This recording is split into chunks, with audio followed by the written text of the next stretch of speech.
કફજન્ય રોગ દૂર કરવા માટે કરો આ ઉપાય.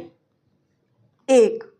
બાળકોમાં શરદી લાગવા પર એરંડીના તેલને નાગરવેલના પાંદડા પર લગાવીને તેને થોડા ગરમ કરીને છાતી પર બાંધવાથી બાળકોને લાગેલી શરદીમાં રાહત મળે છે.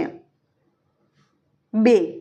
નાગરવેલના પાંદડા અને પાણીમાં ખાંડ નાખીને ઉકાળીને તેનું સેવન કરવાથી કફ મટે છે.